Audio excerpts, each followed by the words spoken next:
Buenos días a todos. Vamos a dar inicio a la actividad académica del día de hoy. Un tema que ya hemos revisado en otras oportunidades, pero pues es al lugar revisarlo constantemente y a ver si por fin podemos desarrollar esta estrategia aquí en el hospital universitario y en los hospitales afines, como es la optimización de la masa eritrocitaria. Hemos invitado al grupo de banco de sangre, de hematoncología, y estará a cargo del doctor Juan Guillermo Londoño, tutor Andrés Velázquez. Eh, la dinámica, el doctor va a dar el tema como tal y al finalizar haremos los comentarios de los docentes y de los residentes. Se les pasará un micrófono a cada uno para que queden grabadas los comentarios. Entonces, sin más preámbulo, empecemos. Juan. Buenos días.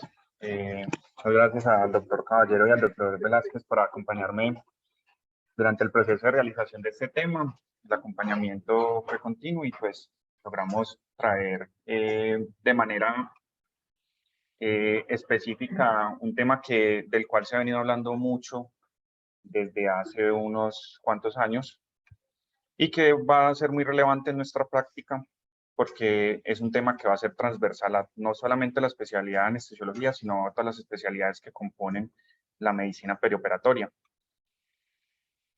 El del contenido que vamos a desarrollar en este momento va a ser 6 puntos. El primer punto vamos a hablar algo muy corto de historia. Vamos a definir en qué consisten los PBM. Vamos a ver en qué se radica su importancia y por qué es importante tocar este tema y estarlo hablando continuamente. Vamos a tener una parte de las estrategias que engloban los protocolos. ¿Cuáles han sido las experiencias? En específico, la experiencia de uno de los centros más importantes, que es el de Australia. Y un mensaje final a modo de conclusiones para todos. Entonces, quiero empezar con un mensaje inicial. El contenido de esta charla vamos a desarrollarlo mediante estrategias generales.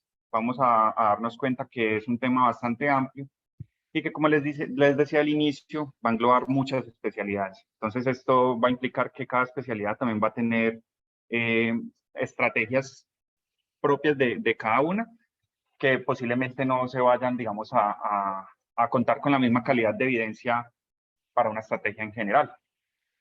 La evidencia es específica, cada especialidad va a tener su nivel de evidencia y cada estrategia va a tenerlo para cada una de ellas. Acá algo muy importante resaltar, parte de los artículos que vamos a presentar tienen una dificultad que es la heterogeneidad que existe entre los análisis de los resultados pues, de los metaanálisis y de los ensayos clínicos. Eso pues digamos que no quiere decir que no vaya a contar con la evidencia suficiente como para generar una recomendación, pero que es importante tenerlo dentro del contexto. También aclarando de que pues estas recomendaciones pues se deben a que los estudios para realizar estrategias de PBM en su gran mayoría pues no son tan fáciles de realizar desde el punto de vista pues ético. Y todo es basado en experiencias. Lo que se ha recopilado desde el año 2005 que se implementó como la primera estrategia de PBM y todo lo que se ha recogido hasta el momento. Y la duda que queremos resolver es realmente por qué debemos implementar. Decidimos traer unas preguntas. Son 5 preguntas. Los invitamos a que pues, puedan escanear el código QR. Y pues en el transcurso de la charla se irán resolviendo las dudas que van a aparecer ahí. Vamos a dar 3 minuticos para responderlos.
Entonces, vamos a continuar entonces.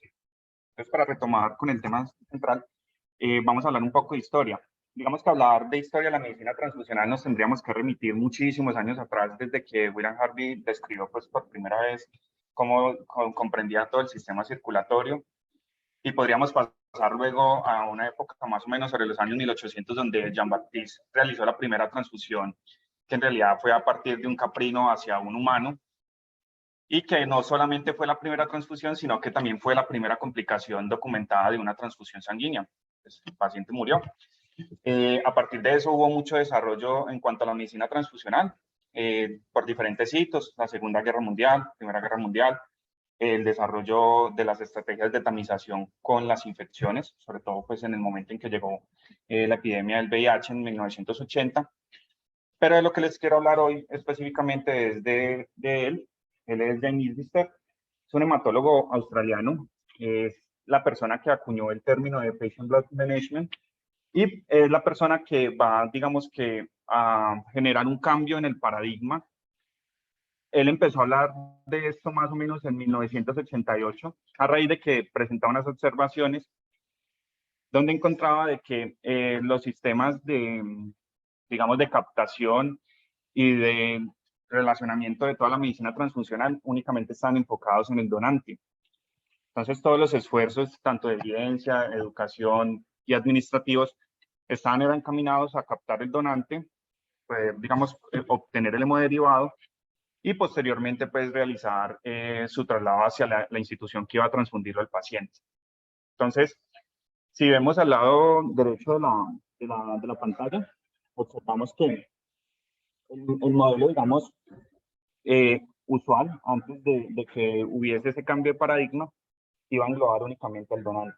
Pero la persona que iba a recibir esa sangre, pues no se le brindaba mucha importancia. No se preguntaba qué le pasó, en realidad necesitaba ese hemodiderivado. En esa época se pensaba que los hemoderivados eran pues básicamente inocuos. Y a raíz de la epidemia del VIH, pues él dice que hay que cambiar este paradigma. Entonces escribe este punto de vista en 1988, donde dice que agitará el barco. ¿Por qué? Porque en ese momento decir esto, decir de que debíamos cambiar el enfoque hacia el donante y pasarlo a un enfoque sobre el paciente, era básicamente ponerse en contra de una industria que venía funcionando de la misma manera. Pero él está anticipando de que si no se realizaba este cambio, pues por sí mismo iba a ocurrir.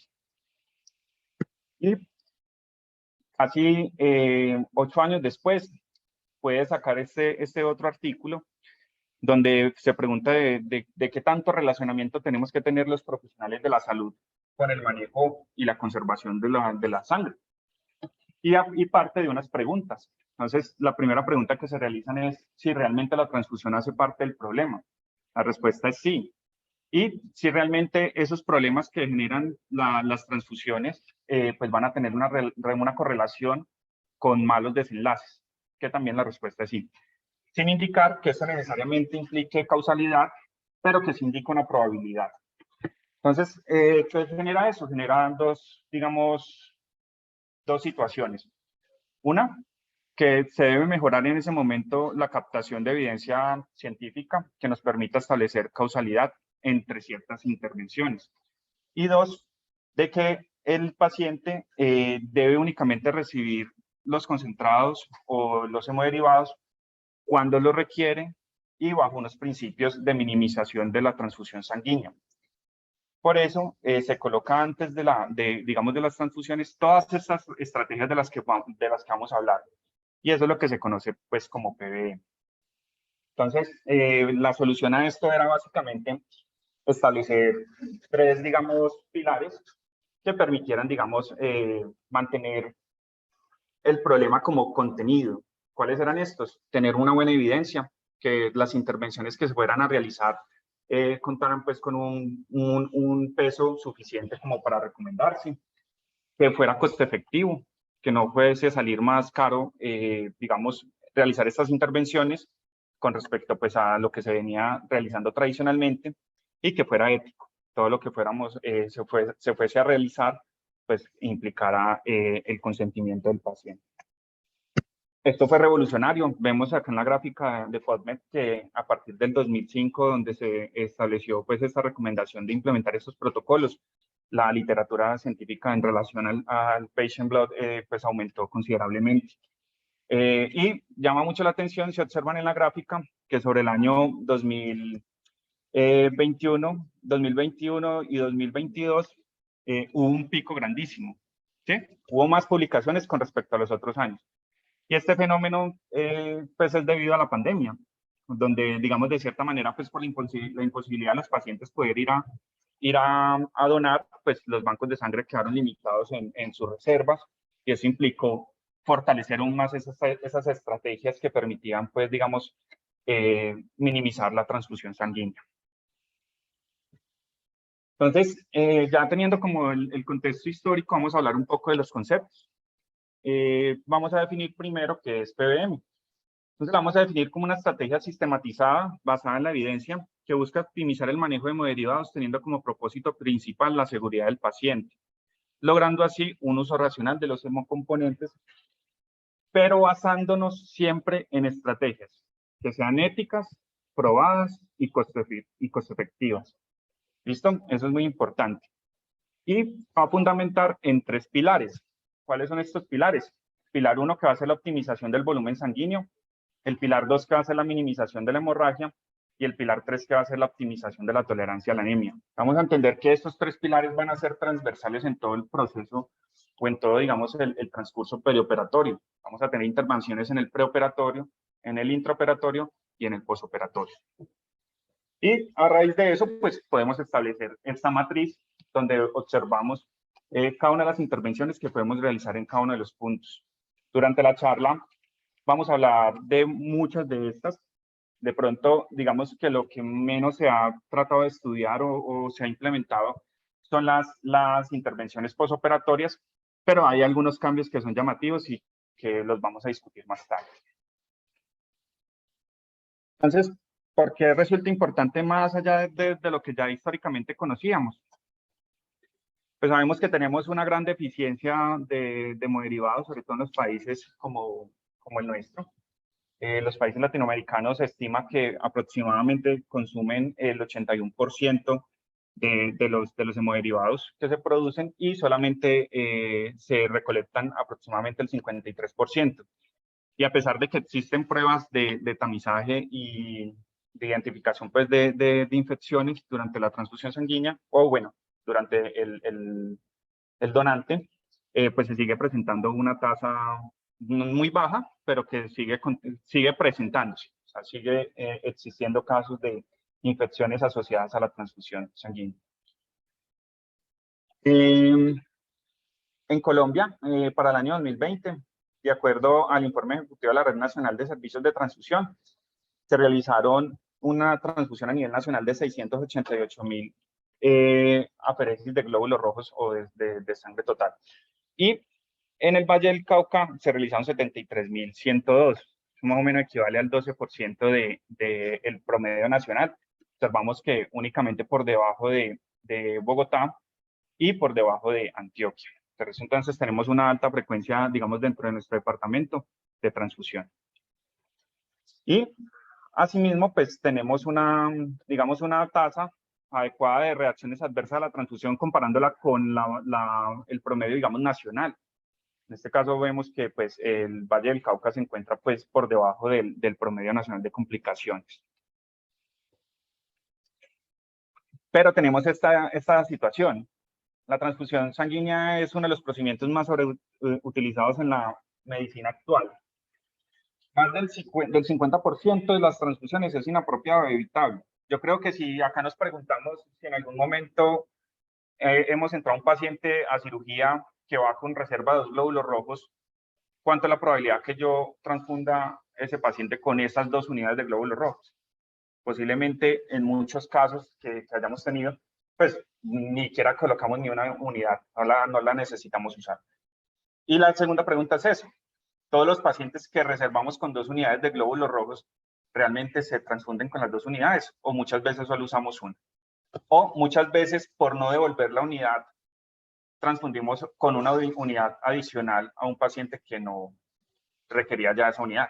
Entonces son como preguntas que tenemos que empezar a realizarnos y que va a haber una inexplicable variabilidad transfusional para un mismo proceso.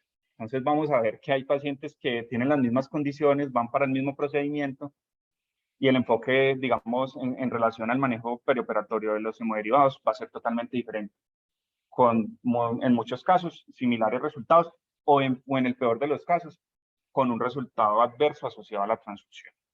Entonces, esto teniéndolo en cuenta de que es un factor que va a incrementar la estancia hospitalaria, el riesgo de muerte y de infección, ya lo vamos a hacer un poco más adelante, y que pues el costo de procesamiento de todas esas unidades pues es mayor. Entonces, primera medida acá, tenemos que medir cuánto estamos transfundiendo de lo que reservamos, índice de transfusión, que más o menos creo que estaría sobre el 30%.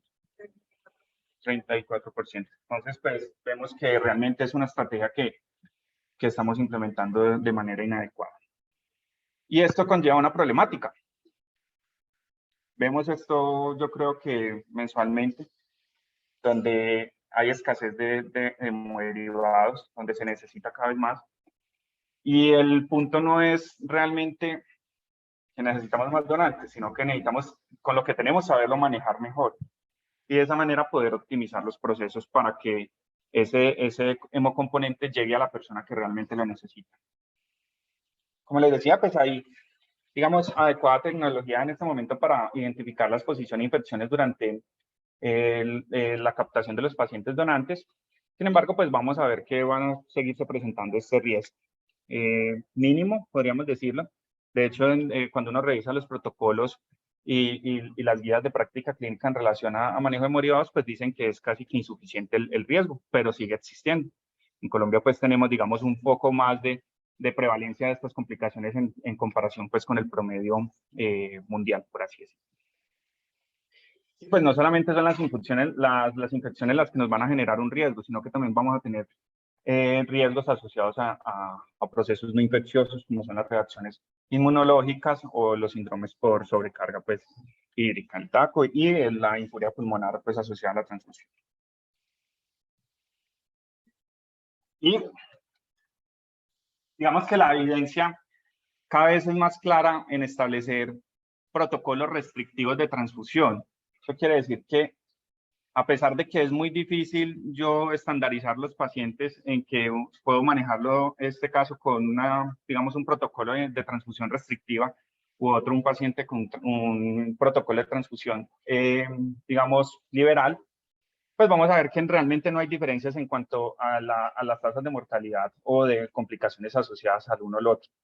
¿Esto que nos conlleva? Que la evidencia cada vez es más fuerte digamos, en referirnos que en la población normal, exceptuando la población de alto riesgo, que serían, por ejemplo, los pacientes que han tenido infarto agudo de miocardio reciente, son poblaciones que podemos manejar protocolos restrictivos de transfusión y que nos va a permitir, pues, digamos, tener un manejo más adecuado. Entonces, vamos a ver que este artículo nos muestra precisamente.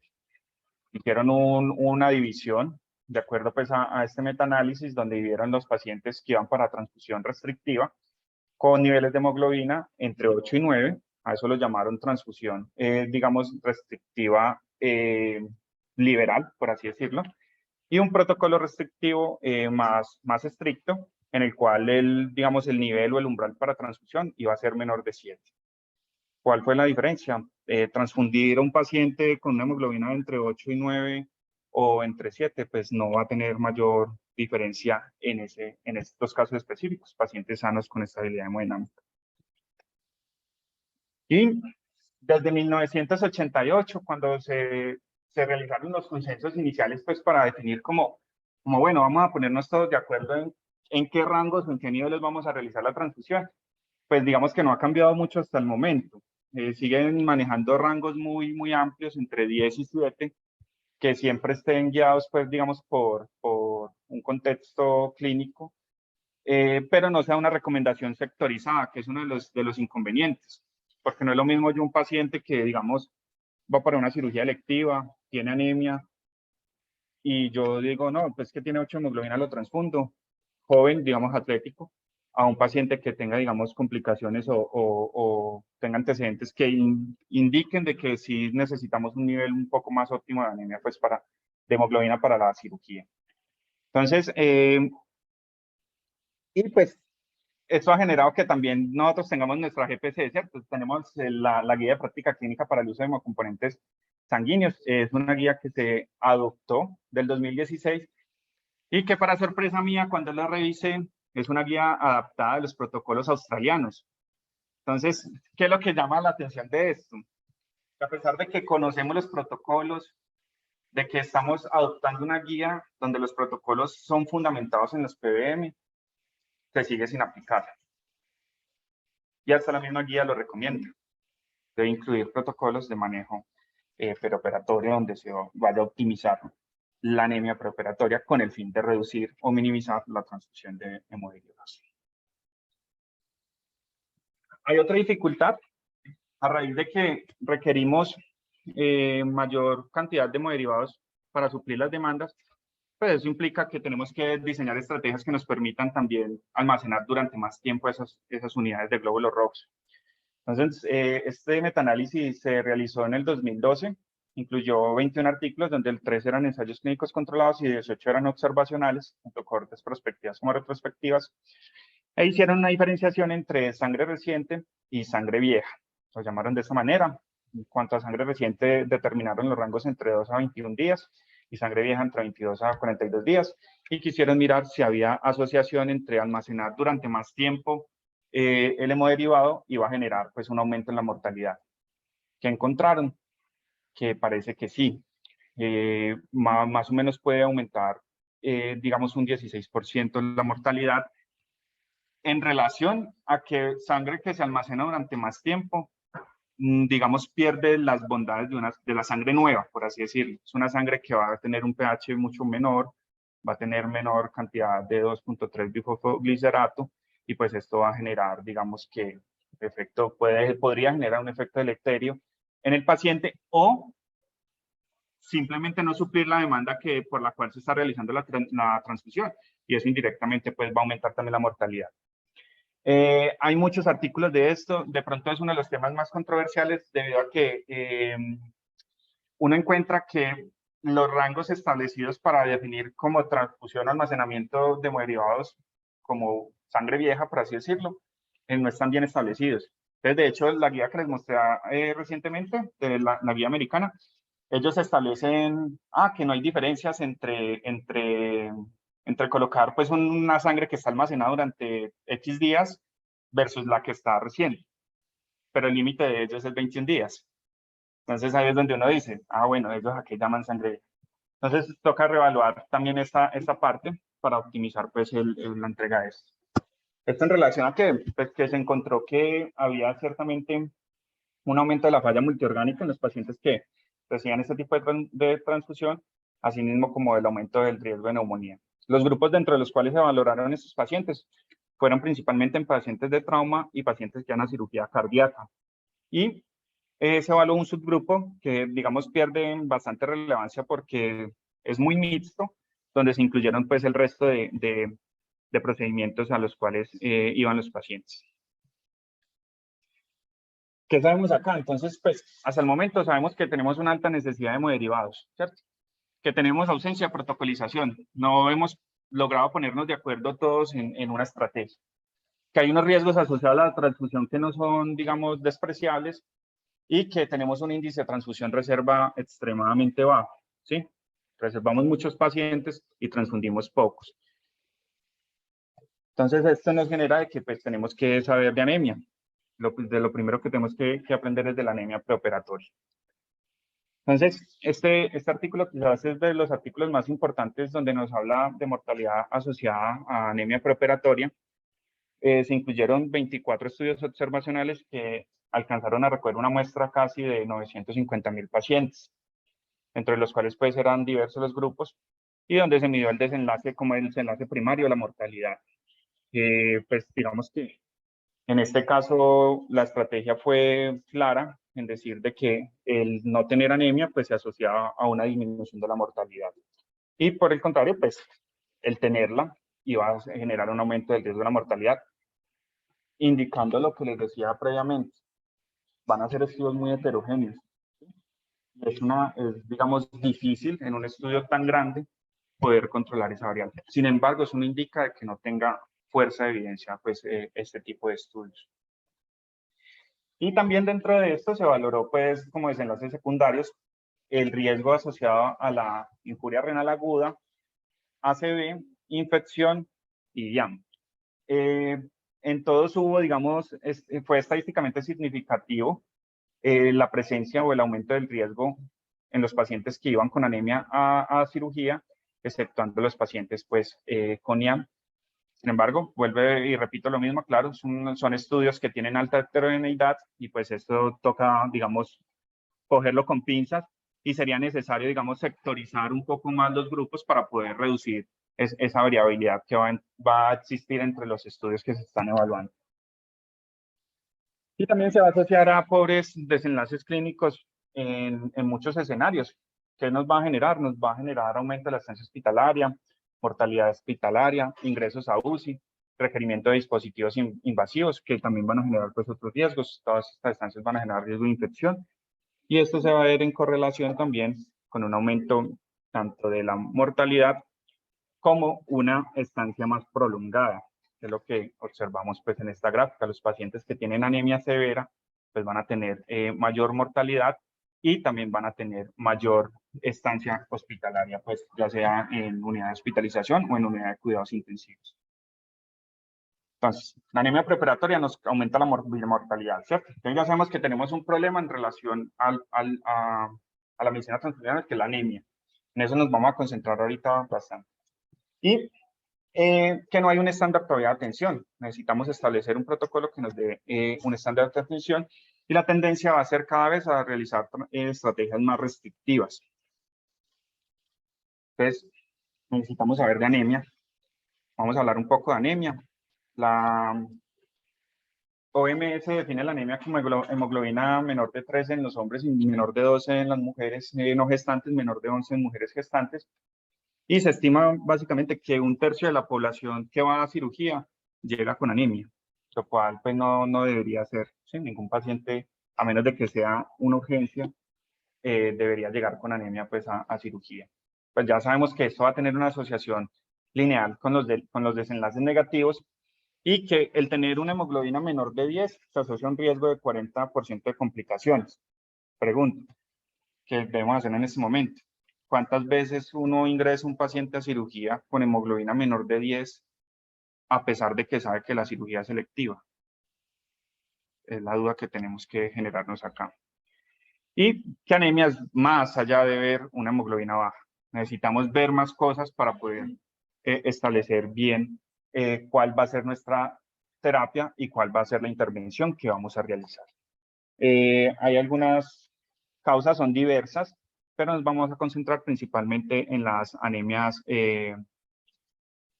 por deficiencia de hierro y por deficiencia, pues, bueno, anemia de células, de enfermedades crónicas, perdón, que va a estar muy relación también con la anemia de deficiencia de hierro. Y va a funcionar como una rueda dentada. La anemia nos va a generar que todos nuestros sistemas empiecen a fallar y pues eso directamente nos va a aumentar la mortalidad. Asimismo nos va a generar que nuestro organismo deba requerir realizar unos cambios o unas, digamos, adaptaciones fisiológicas con el fin de mejorar la tolerancia de esta. Esta clasificación de la anemia me gusta mucho porque es una clasificación simple, es realizada de hecho por un grupo que son anestesiólogos y básicamente lo que nos dice es que podemos enfocar la anemia primero con la identificación de la hemoglobina y a raíz de eso vamos a fijarnos en el volumen corpuscular medio. Entonces vamos a tener un volumen corpuscular medio bajo, que va a ser la anemia microcítica. En ese caso vamos a tomar los paraclínicos para medir el perfil ferroquinético y con eso podríamos realizar el diagnóstico de anemia por deficiencia de hierro. Pero pues también vamos a tener dentro de este grupo la anemia por enfermedades crónicas, que va a ser, digamos, muy relacionada con los perfiles ferroquinéticos, ya vamos a ver un poco más de esto, y las talasemias, que ya sería pues otro grupo aparte. Dentro de las anemias normocíticas vamos a tener los pacientes que tienen sangrado activo, enfermedades crónicas en sus inicios, la infección e inflamación, que también se comportaría como un inicio de la anemia ferropénica. Y en las macrocíticas, básicamente vamos a tenerlas por deficiencias de folatos y de vitamina B12. Vamos a enfocar entonces en la anemia por deficiencia de hierro. Hay muchos, digamos, paraclínicos que podemos solicitar para evaluar el perfil ferroquinético, pero dado que no están todos disponibles y solamente vamos a utilizar, digamos, una porción de estos, quiero recomendar de que en este caso lo principal que debemos medir son dos cosas. Una, cuánto depósito de hierro tengo, que lo voy a medir con la ferritina, y cuánto hierro está unido a la transferrina, que va a ser como nuestro transportador de hierro. Estos dos, digamos, elementos dentro de los paraclínicos que se podrían solicitar, no se usan ampliamente, digamos, están muy limitados, son costosos y no nos van a cambiar, digamos, de manera inicial, pues, el enfoque que vayamos a realizar. ¿Y esto por qué es importante? Porque podemos tener un paciente normal que va a contar con depósitos de hierro, va a tener un adecuado transporte de hierro y va a tener, pues, por ende, una hemoglobina normal. También podemos tener un paciente que no tenga anemia todavía, pero que haya depletado sus reservas de hierro. Y podemos tener un paciente que ya no tiene reservas de hierro, su transportador tiene algo de hierro que alcanza a estimular la eritropoyesis, y pues finalmente cuando se acaban esas reservas que están unidas a la transferrina, pues va simplemente a ocurrir la anemia. Y tenemos forma de manejarla. Entonces, acá lo que vamos a observar es que el organismo va a realizar esa adaptación fisiológica, pero nosotros también tenemos intervenciones por las cuales podemos ayudar. Dentro de esas, el manejo multimodal con los PBM, que más o menos establece que debemos realizarlos con una anterioridad de 6 meses. La administración intravenosa de hierro, ya vamos a hablar un poco de esto, al igual que de los agentes estimuladores eritrocitarios, y la terapia combinada aguda, que 6 semanas, perdón, 6 semanas. Y las terapias combinadas agudas, que es algo muy llamativo, lo vamos a revisar también con un artículo interesante con hierro endovenoso, y la transfusión pues, eritrocitaria apropiada. Acá quiero aclarar eso. Los PM no están diseñados para dejar de transfundir, ¿sí? Están diseñados es para transfundir a quien realmente lo necesita. Entonces, dentro de los mismos protocolos se contempla también la transfusión cuando está indicada. Entonces, ¿cómo debería ser el abordaje que debemos realizar en el preoperatorio? Entonces, tenemos un paciente que tenemos que evaluar si su riesgo de transfusión es mayor del 10% o la sangre estimada de pérdida sanguínea durante ese procedimiento es mayor de 500 cc. Si la respuesta a esto es no, vamos a realizar una evaluación preoperatoria estándar y el paciente puede ir a cirugía. Pero si la respuesta es sí, debemos solicitar unos estudios. ¿Cuáles son estos estudios? Vamos a solicitar inicialmente un hemograma.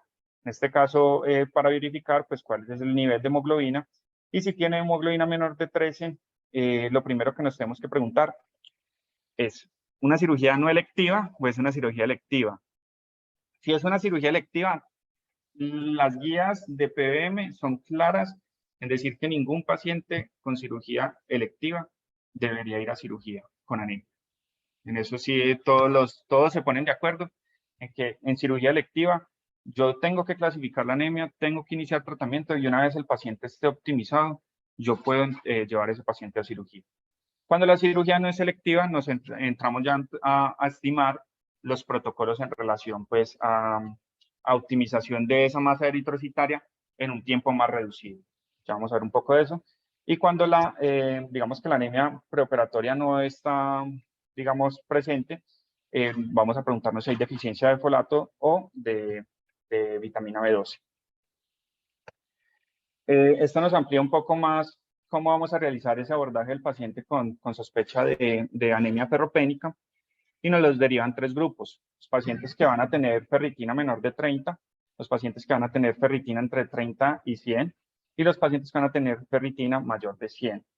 En este caso, los pacientes que van a tener ferritinas menores de 30, ya los consideramos anemia ferropénica, está con su digamos, almacenamiento de hierro depletado, y vamos a evaluar las posibles causas y considerar remitir a otras especialidades. Acá reportan gastroenterólogo, pero en realidad debería ser a un experto en anemia para que nos realice pues un abordaje adecuado. Y podemos iniciar inmediatamente el tratamiento con hierro oral o endovenoso. En los casos de ferritinas entre el rango de 30 y 100 y de mayores de 100, vamos a realizar todo este abordaje clínico y de parámetros bioquímicos de la inflamación, básicamente solicitar PCR. La PCR en este caso lo que nos va a ayudar es a, digamos, discriminar los estados proinflamatorios crónicos que nos van a hacer el diagnóstico básicamente de anemia de procesos crónicos o enfermedades crónicas. El tratamiento, digamos, adicional con esta fuera del hierro endovenoso sería pues la administración también de eritropoyetina. Y cuando el resultado es negativo, pues tenemos que entrar a valorar los otros tipos de anemia. Este es un consenso internacional realizado por un grupo que, digamos, de cierta manera ha tratado de hacer diferente las cosas con respecto a lo que venía usualmente realizándose. De hecho, es el mismo grupo que va a presentar cuando hablemos de manejo postoperatorio. Y ellos nos dan las recomendaciones para poder nosotros realizar la suplementación de hierro. Entonces, pues, pacientes que tengan hierro normal, con perfil ferroquinético normal, no vamos a realizar ninguna intervención. Pacientes que tengan reservas de hierro bajas, vamos a realizar una suplementación con hierro oral. Esto es muy importante, ¿por qué? Porque yo puedo tener un paciente, que es la segunda recomendación que podemos hacer. Si yo tengo un paciente que va a ir a cirugía y es una cirugía que estimamos el riesgo de sangrado es muy alto, yo no solamente debería pedir como, digamos, para clínico inicial un hemograma, sino que debería acompañarlo de una ferritina. ¿Esto por qué? Porque observamos mucho, creo que a muchos nos ha pasado, que se valora un paciente en la consulta preanestésica, tiene una hemoglobina de 14 y a los 3 meses llega a cirugía y llega anémico. Eso sucede precisamente porque no se han medido si el paciente no tiene reservas de hierro y pues en el transcurso de ese tiempo va a presentar la anemia. Ya si tiene deficiencia de hierro, pues vamos a utilizar también hierro oral. Ya vamos a tener un ejemplo de cómo se podría calcular. Y pues en los casos que has indicado, el hierro endovenoso. Asociado a esto, la deficiencia funcional de hierro que va a ocurrir pues con los estados proinflamatorios, vamos a recomendar una mezcla de hierro intravenoso con eritropoyetina. Entonces, tenemos un paciente anémico. Lo primero que tenemos que conocer es qué presentación de hierro vamos a usar, porque estos protocolos están estandarizados para suplementación con hierro elemental. Entonces, cada presentación de hierro que tenemos va a tener un porcentaje diferente de hierro elemental. Y si observamos la gráfica que tenemos de pantalla, pues la recomendación es 40 a 60 miligramos de hierro. Acá no aclaran si es de la forma farmacéutica completa, si es hierro elemental. Ya en el texto sí lo aclaran, es hierro elemental. Digamos, ¿cómo lo podríamos hacer? Esta es una presentación pues, que estaba disponible acá en Colombia, de 300 miligramos. ¿Cuánto tiene de hierro elemental? 60 miligramos. ¿Por qué? Porque su concentración es del 20% para la presentación de sulfato ferroso. ¿Y cuánto va a ser el tiempo en que vamos a administrar el medicamento? De 6 a 8 semanas. Es decir, que le vamos a indicar al paciente de que se tome una tableta de sulfato ferroso diaria durante pues, este lapso de tiempo. Y tenemos también las indicaciones de hierro endovenoso, que va a ser en los pacientes que tengamos con anemia moderada o severa, que tengan sangrado activo, que tengan estados inflamatorios, donde la absorción se va a ver comprometida, entonces el hierro oral no es la mejor opción, donde vayamos a utilizar eritropoyéticos, debido a que la combinación de los dos, digamos, mejora los desenlaces, cirugías sensibles al tiempo donde necesitamos una intervención rápida que nos supla esta reserva de hierro y que no tenga tolerancia pues, a la terapia oral. También tenemos diferentes presentaciones del hierro endovenoso. Digamos que las más conocidas son el hierro sucrosa, que es el Venofer, que ampliamente pues, está distribuido en nuestro país, y pues el carboximaltosa. Digamos que el carboximaltosa es una estrategia muy buena porque permite repletar, digamos, nuevamente esas reservas de manera rápida.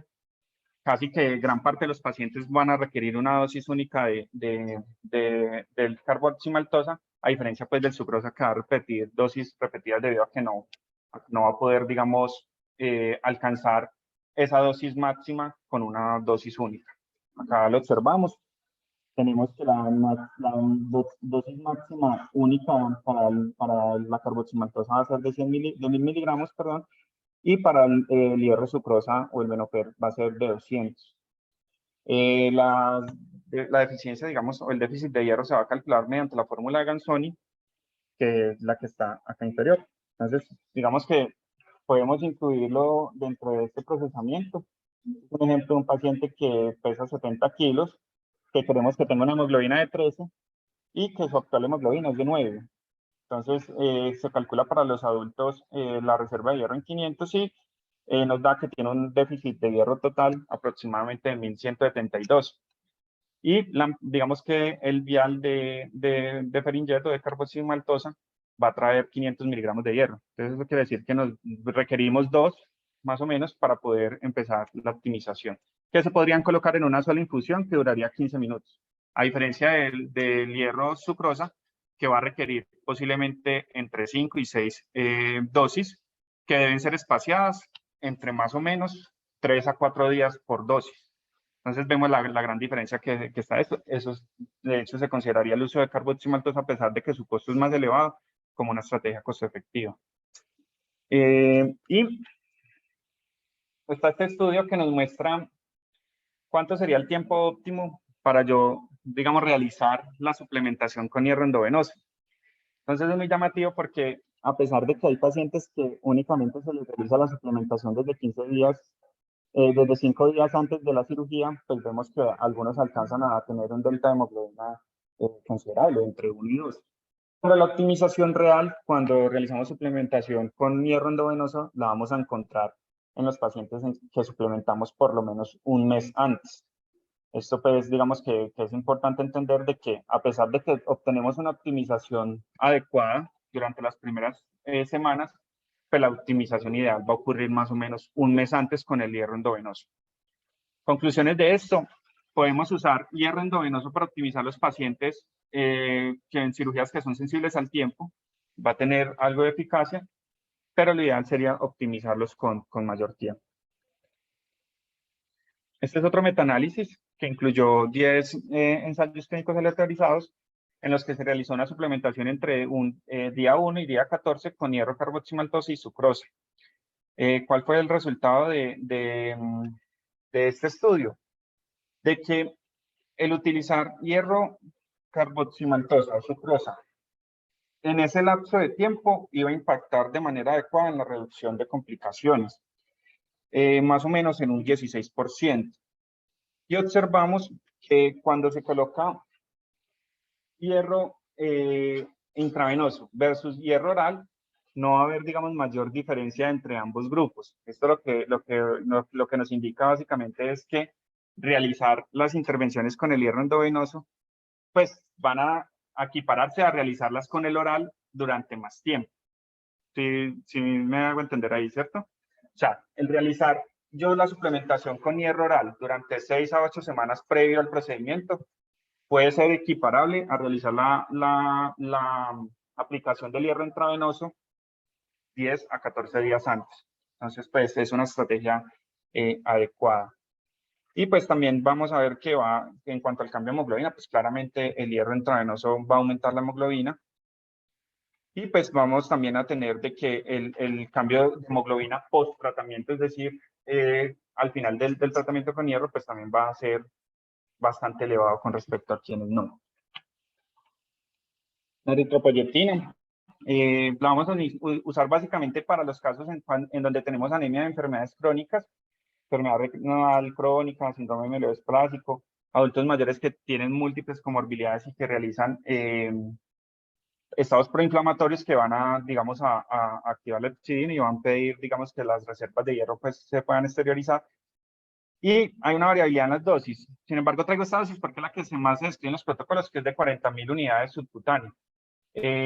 Acá estuve revisando, la presentación que hay acá es de 30.000 unidades por ampolla. Entonces, pues básicamente nos tocaría usar 1,25 más o menos. O pues complementar con otra presentación. Y va a tener utilidad en cirugía cardíaca y no cardíaca. Y está validado como una adecuada estrategia cuando se usa en combinación con el hierro endovenoso. Vamos a ver que en este caso va a reducir el uso de hemoderivados aproximadamente en un 43%, más o menos. pues, siendo estadísticamente significativo. El ácido fólico y la vitamina B12. Tiene evidencia, se recomienda su uso, debe estar como parte de las estrategias de PBM, pero tiene la dificultad de que usualmente se requiere de más tiempo de lo que se reportan los protocolos. Los protocolos reportan de que iniciar suplementación, por ejemplo, de ácido fólico diario por 4 meses. Eso es pues mucho tiempo para optimización de un paciente. Y en el caso de la vitamina B12, pues por lo que su aplicación es intramuscular, pues se puede reducir un poco más el tiempo a casi un mes. Entonces, ¿qué necesitamos? Una clínica de anemia.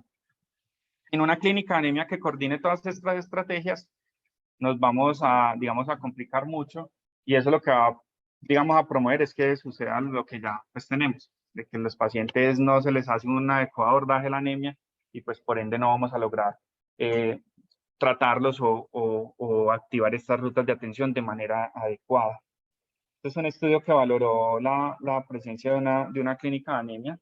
Tenían un protocolo establecido de que realizaban la consulta preanestésica, identificaban la anemia tomando como un valor hemoglobina menor de 12, y esto lo hacían, digamos, por lo menos 2 meses antes del procedimiento de cirugía electiva mayor.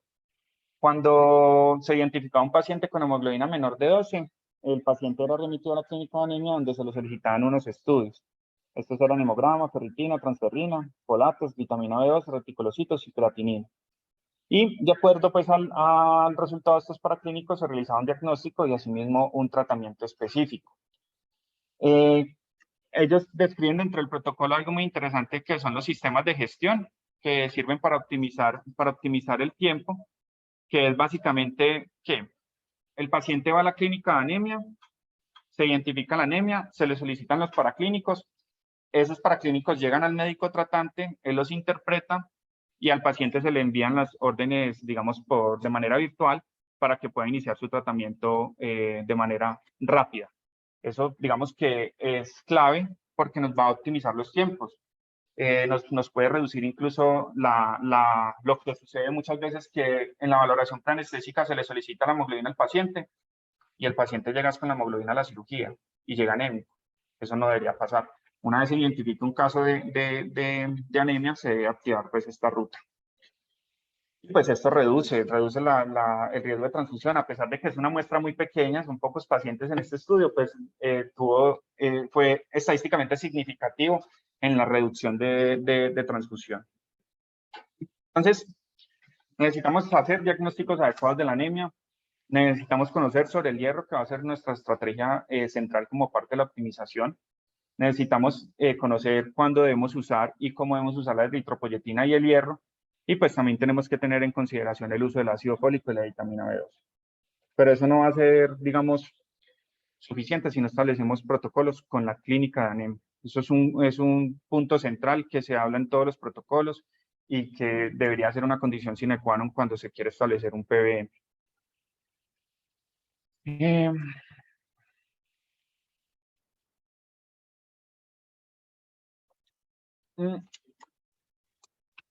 Parte, digamos, de los objetivos también de los PBM es facilitar la interpretación de temas que pueden ser, digamos, un poco confusos o complejos en la evaluación de los pacientes.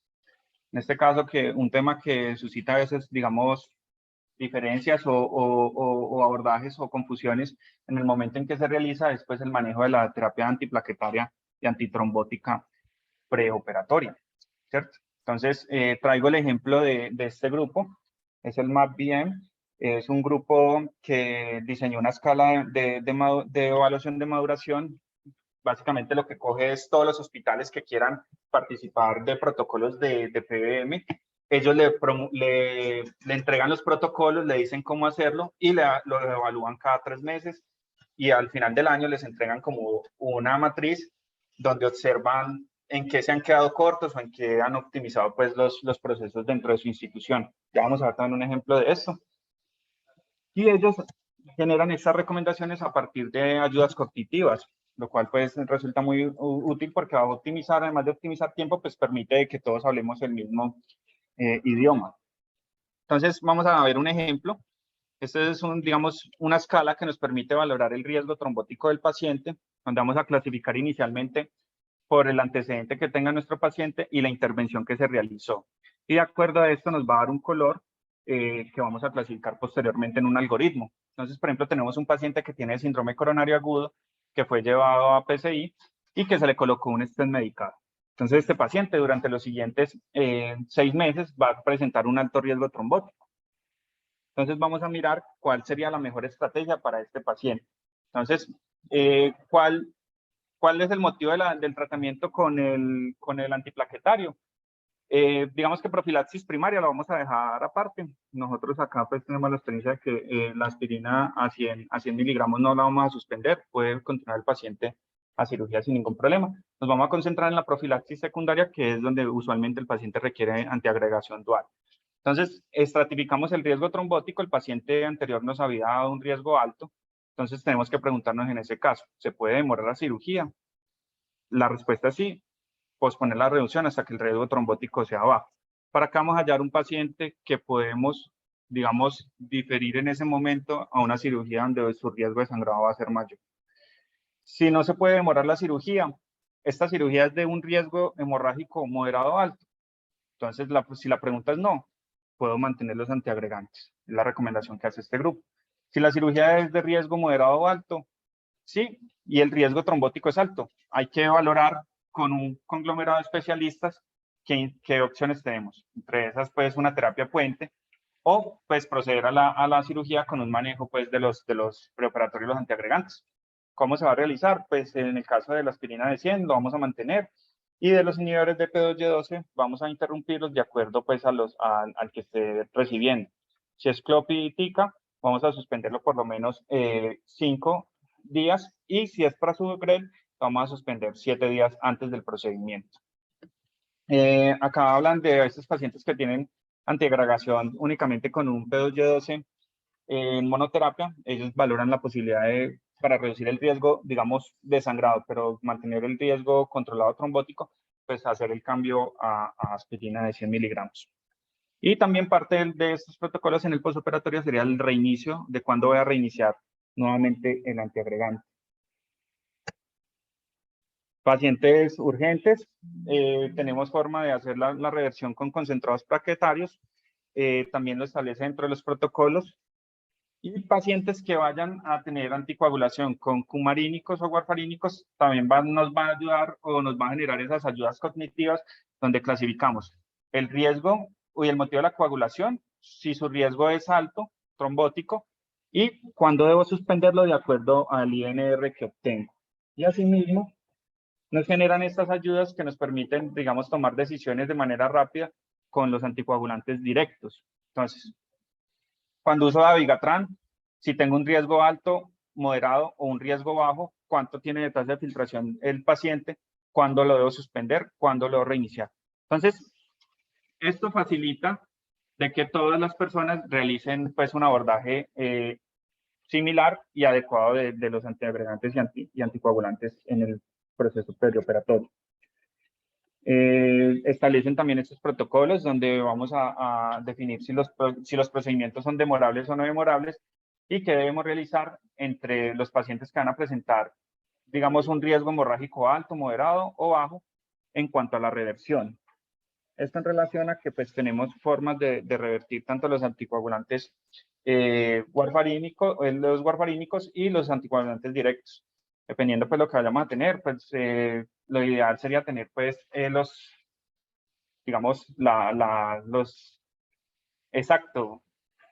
las proteínas recombinantes que serían la andesanet y el lidarosuzumab, que sería pues el monoclonal para revertir tanto dabigatran como rivaroxaban y apixaban.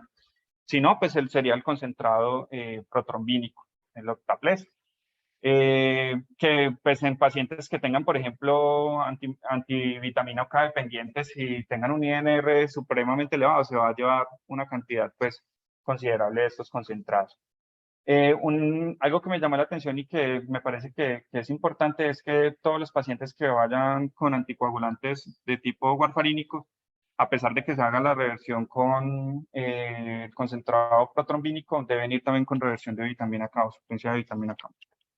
Y algo que se nos olvida Esta gráfica es grandísima, pero es muy importante porque algo que se nos olvida es la herbolaria.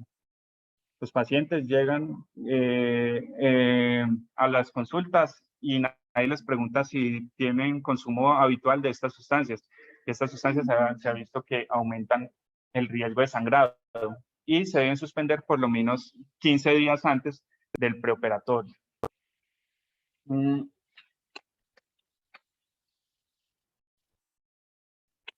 Vamos a hablar un poco rápidamente de técnicas de ahorro sanguíneo que están contempladas dentro de los protocolos también de PBM.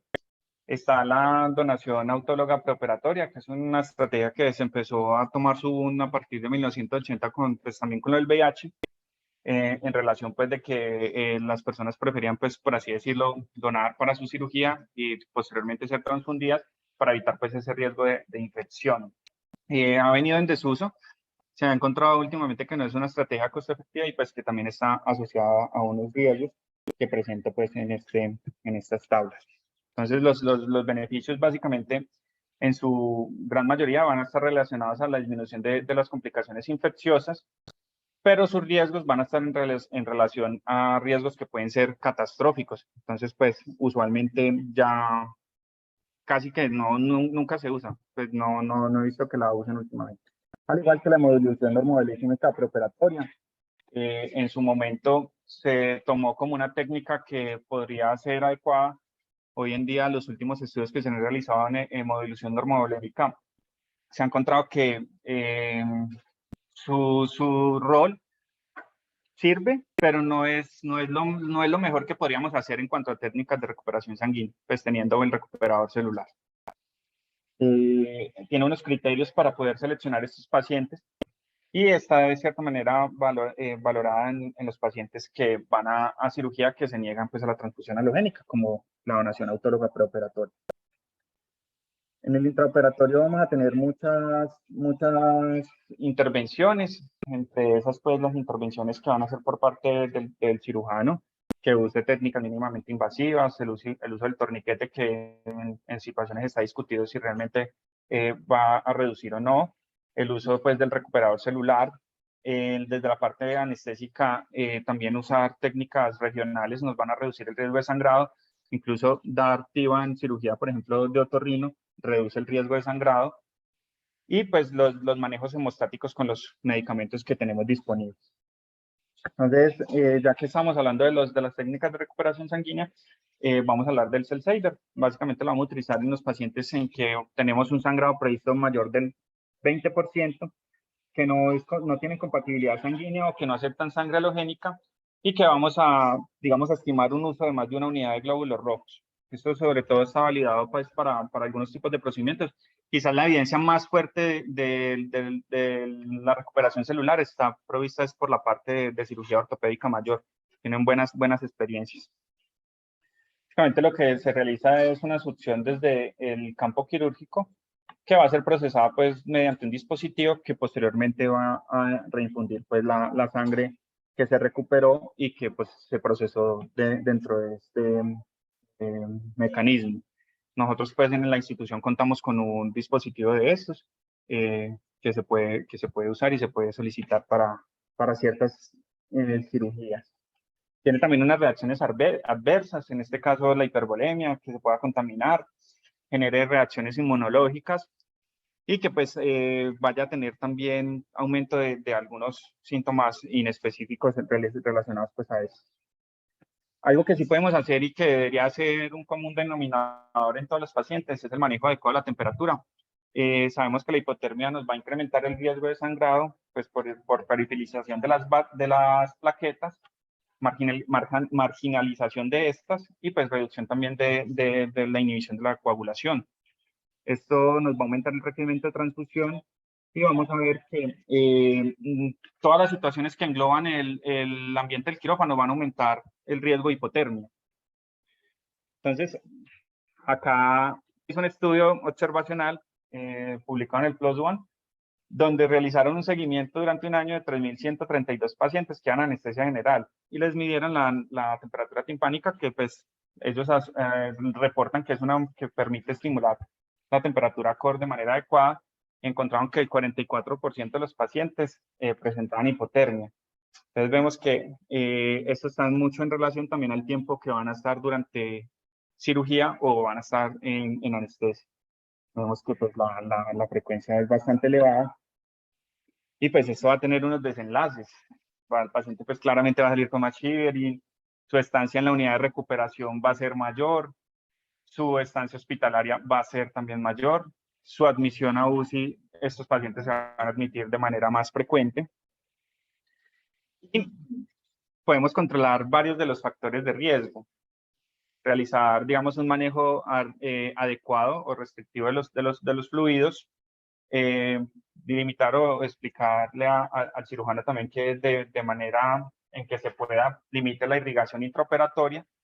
El tiempo pues de la duración de la anestesia sí va en relación al tiempo quirúrgico, pero también podemos implementar estrategias de calentamiento activo y controlar la temperatura del ambiente del quirófano de manera adecuada. A veces uno entra a un quirófano y está supremamente frío y pues hay unos rangos en los cuales se debe mantener la temperatura de los quirófanos. Entonces esto también pues se puede asociar a una reducción de riesgo de hipotermia. Traigo a compartirles este artículo que me pareció interesante. Fue un artículo donde se eligieron 220 pacientes que se programaron en dos grupos. Unos pacientes iban a procedimientos que iban a durar entre 1 hora y 2.5 horas y otros pacientes iban a procedimientos que iban a durar más de 2.5 horas.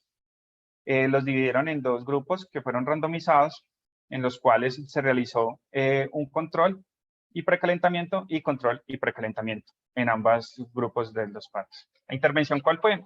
Colocarle el calentador al paciente antes de la cirugía. Y más las estrategias pues, del intraoperatorio, que fueron uso de líquidos tibios y la utilización pues, de manta térmica en el transoperatorio. Y el control era únicamente realizar el manejo pues, intraoperatorio. El precalentamiento es una estrategia adecuada. Entonces, idealmente, digamos, llevar al paciente con una temperatura un poco más elevada de lo usual, pues nos va a reducir también que presente hipotermia durante la cirugía. Entonces, puede ser una estrategia que se puede implementar, no se realiza de manera rutinaria y pues tiene una evidencia que la sustenta. Otra evidencia dentro del postoperatorio es la hipotensión inducida. Tiene unos escenarios muy claros. Usualmente es para hemorragias activas en trauma. Y lo que el principio que nos explica es que la mortalidad va a aumentar hacia los extremos donde vamos a tener presión baja o presión elevada. Y pues el tener una presión elevada pues nos va a aumentar asimismo el sangrado. El concepto de esto es mantener una presión más o menos entre 50 y 60 milímetros de mercurio para la presión arterial media o una sistólica entre 80 y 90. Está contraindicada totalmente en trauma craneoencefálico, no lo podemos usar. Y en otros escenarios, pues como por ejemplo las mujeres también en embarazo o pacientes que no puedan tolerar hipotensión, pues por riesgo de stroke o de infarto de miocardio. Dentro de los antifibrinolíticos, pues hay 3. El más utilizado es el ácido tranexámico. Ya, digamos, no tenemos duda en cuanto a su eficacia. Está validado en muchos escenarios, en escenario ginecológico, en escenario de neurocirugía, en los pacientes de trauma. Pero les quería compartir este artículo. Es un ensayo clínico aleatorizado multicéntrico, donde se realizó el seguimiento de 114 hospitales y se incluyeron pacientes de mayores de 45 años que fueron a cualquier tipo de cirugía, excluyendo únicamente neurocirugía y cirugía cardiovascular. ¿Qué se encontró en este artículo? Que quería medir como desenlace primario el sangrado compuesto. ¿Qué componía el sangrado compuesto? El sangrado que comprometiera la vida, el sangrado mayor y el sangrado dentro de un órgano crítico. Encontraron que hay reducción del sangrado, digamos, compuesto, lo que ellos definieron como desenlace primario, a expensas de una reducción del sangrado mayor. Y esto fue transversal en todas las cirugías. Incluyeron pacientes de cirugía de uro, de plástica, incluyeron cirugías menor. Entonces, pues es una estrategia que sabemos que podemos usar, digamos que en la gran mayoría de escenarios sin ningún inconveniente. Parte de las estrategias con el ácido tranexámico también están en relación a su uso tópico. Es un espacio que se está empezando a explorar y que, digamos, tiene bastante relevancia en los casos de cirugía ortopédica. Se está implementando mucho en cirugía ortopédica y recientemente están saliendo muchos estudios de ácido tranexámico tópico en cirugía ginecológica. Entonces, pues, ya sabemos que nos va a reducir tanto el sangrado mayor y por ende, pues, vamos a tener una reducción también en la necesidad de transfusión de unidades de plaquetas. Junto con la desmopresina, vamos a tener una reducción de riesgo en cirugía cardiovascular. Digamos que la desmopresina no tiene mucha evidencia ni mucha relevancia en los otros escenarios fuera de cirugía cardiovascular. Entonces, esta es una recomendación que realiza la guía australiana, donde dice que el uso rutinario pues, de esta no va a recomendarse. Algo rápido, esto lo hemos revisado mucho. Básicamente es para decir que las pruebas viscoelásticas hacen parte del PBM porque nos permiten tener una toma de decisiones adecuada y acorde pues, con el escenario del paciente. Estas son las diferentes pruebas que se pueden realizar dentro de los protocolos. Nosotros acá tenemos el ROTEM, que pues lo hemos revisado ya en múltiples ocasiones y que nos permite dar una terapia dirigida. Y en cuanto a la técnica anestésica, tenemos reducción de sangrado con la TIVA. Se ha explorado en cirugía de otorrino, es decir, que la evidencia es clara que los pacientes que van a cirugía de otorrino deberían idealmente ir con anestesia total intravenosa. Las técnicas regionales y neuroxoles van a reducir también el riesgo de transfusión, eso está validado también en ortopedia. Y pues todos, digamos, estos desenlaces compuestos nos van a permitir una reducción del sangrado en el posoperatorio. Entonces tenemos muchas opciones. Debemos definir los perfiles de acuerdo a los procedimientos que se van a realizar, tener una consecuencia en las intervenciones que vamos a tener y siempre tomar la mejor alternativa. ¿Cuál es la mejor alternativa para el procedimiento que voy a usar? Anticiparnos al riesgo. Si el paciente tenemos un alto riesgo de que va a sangrar, ¿qué puede usar para que ese paciente se optimice y tenga un mejor desenlace? Y el posoperatorio. Este grupo, que fue el mismo que dio la recomendación para el manejo de la anemia perioperatoria, es el mismo grupo que realiza la publicación en el 2018 en anestesia, el manejo de la anemia posoperatoria, que es, digamos, como la gran olvidada, y a raíz de eso la pregunta que tuvieron al inicio. ¿Cuántas veces nosotros valoramos al paciente en el posoperatorio? Realmente sabemos cuando un paciente sale con anemia, no sé, le entramos a cirugía con una hemoglobina de 9, salió de cirugía, sabemos realmente qué fue de ese paciente de ese momento hacia adelante, porque nosotros asumimos que el paciente salió bien, ¿cierto? Pero no sabemos qué le pasó en hospitalización, si se infectó, si tuvo alguna complicación en uso. Entonces, a raíz de esto, pues genera un poco de conciencia. La hemoglobina de la anemia posoperatoria es muy frecuente. Incluso se reporta que en pacientes que van a cirugía mayor puede estar alrededor del 80%. Y pues que va a haber una deficiencia tanto de hierro real, pues por la pérdida sanguínea, como de hierro funcional. Son estados, el estado postquirúrgico, un estado proinflamatorio que va a generar proyección de la epsidina y por ende pues esas reservas, a pesar de que estén dentro de la célula, no se vayan a poder utilizar. Y ellos aclaran acá en su mismo consenso de que la mayoría de las guías van a recomendar